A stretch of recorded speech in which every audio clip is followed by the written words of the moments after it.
Welcome to Heron Global. My first question to you will be, what made you realize that acting is your passion? I can't particularly point out anything that made me realize that acting was a passion.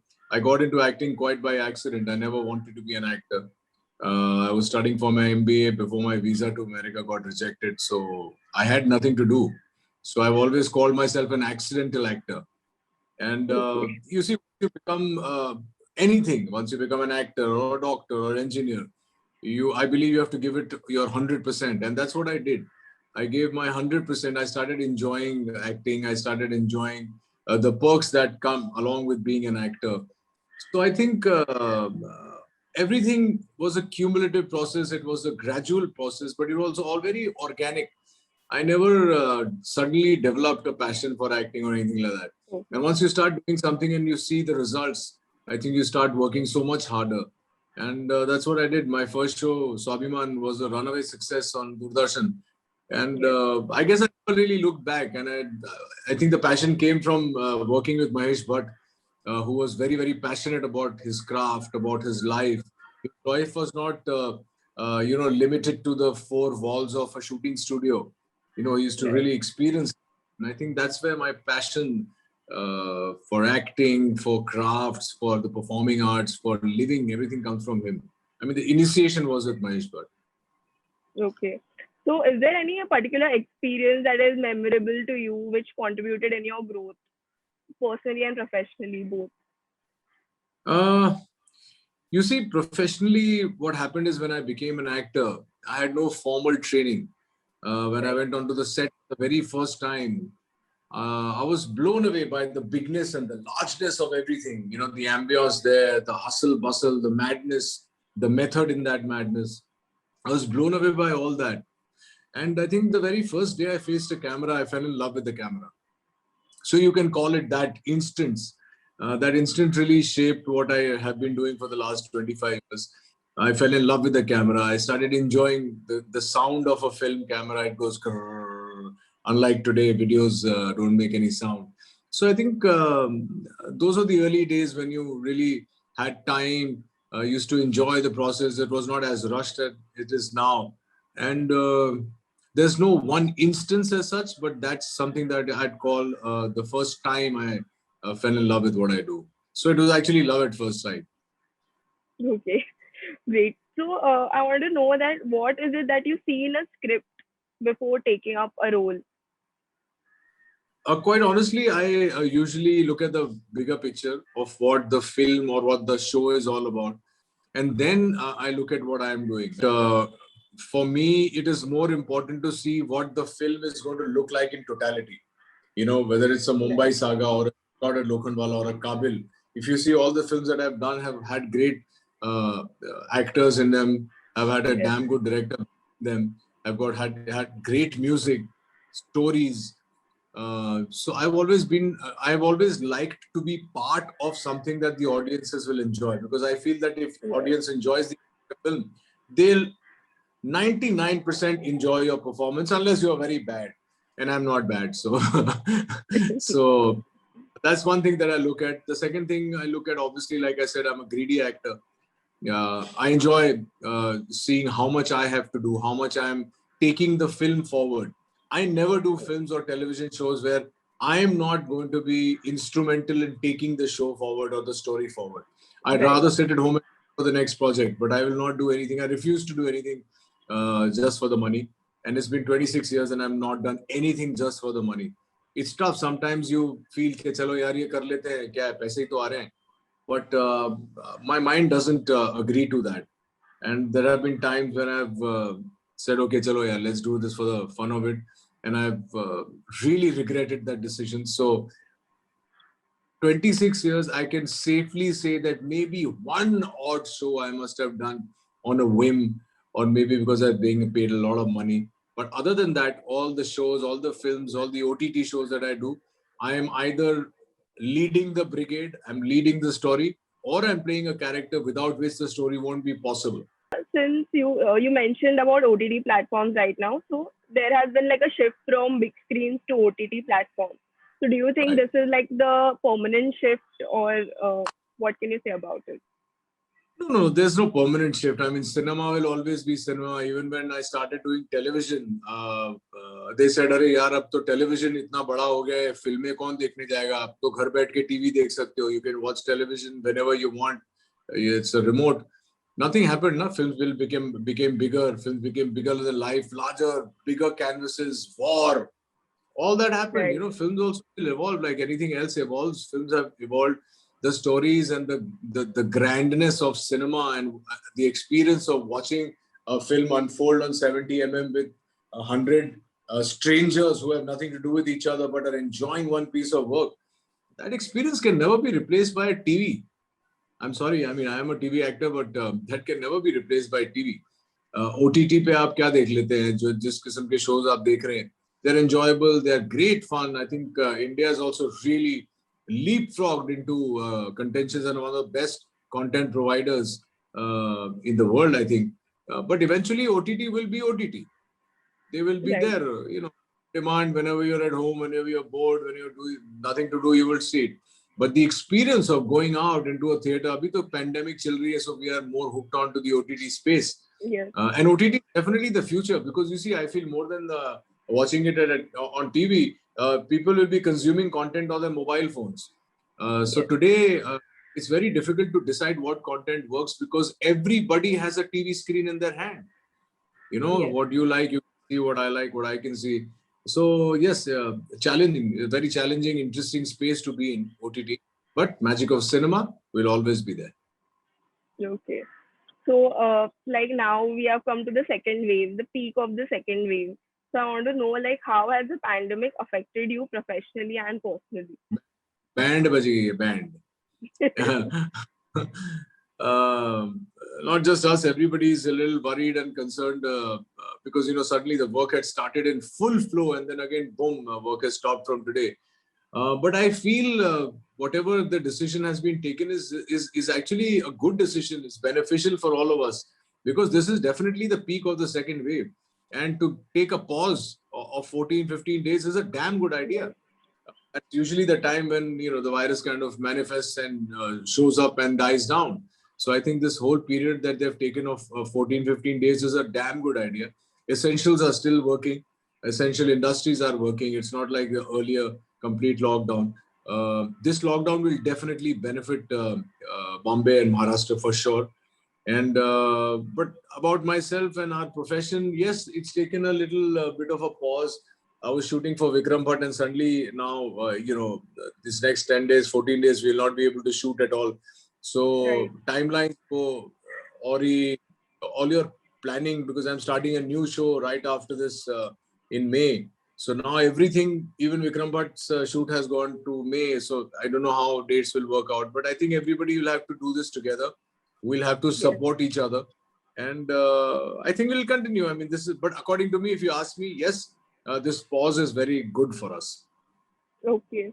And so there was like this period between this lockdown and a few months before when we were adapting to changes in the pandemic and we were all working. So what were these? What were the major changes that the entertainment industry went through in this phase? Entertainment industry was going through a very bad time. I don't know whether they have adapted to any change because what change can you adapt to? Today, I made a 50 crore movie. It's ready and I don't have a theater to show it in. What can I Right. adapt to? So I will then say, okay, let's show it on OTT. That's not called adapting to change. That's Right. being pickers are not choosers. So I don't think anybody's adapted to anything. This is a pandemic. Let's treat it as a pandemic that has happened. We have to get through it. The lessons to be learned is that there are more spiritual lessons to be learned, not about our professions. It's basically, the bigger picture is that now let's look at life a little more spiritually. It doesn't matter how old or young you are. What I've learned and how I've adapted to the whole thing is there's so many things we do, we buy, we spend on, which are not really important, neither to our Right. happiness nor to our existence. I think those are the things that one must learn and one must adapt to. That this momentary happiness of buying a shoe or a car or a watch, this is all momentary. The other Right. thing, I really want to stress on here is that, you got to be there for each other. This kind of pandemic has proved that no, I mean, you could be the Ambani or the Birla and you could be me, but we are in the same boat as far as this pandemic is concerned. So I think the more we go along with each other, hold each other's hands and walk, it will be better for humanity. And a lot of people have already said this before. I'm saying nothing new. But I think this is the one shift in thought which should happen. About the film industry, if I had to answer your question, I mean, what have they adapted to? Not really much. I mean, nothing. There's nothing that we've taken. The only thing that might happen is that now people will make films focusing on OTT demands. That will probably have a lot more. They'll make a lot more original content for OTT, because like a film like Mumbai Saga, you have to see it first on screen. That bigness, the action, the music, the kind of song and dance, you have to experience it first on on the theater screens. And I'm very glad that we released first. But yes, having said that, the people, the OTT audiences are going to love Mumbai Saga, because now they've heard about it. Now they've heard how well it's done in spite of the pandemic. So now I think we'll have a good run at in the OTT space as well. Yes. And so how was the experience shooting for Mumbai Saga? Oh, it's brilliant. Sanjay Gupta is more like a brother. He's less like a director to me. He never directs me ever. He's never directed live. He always teases me on the set when they're discussing something, and I say, "नहीं नहीं ये ऐसा करते हैं."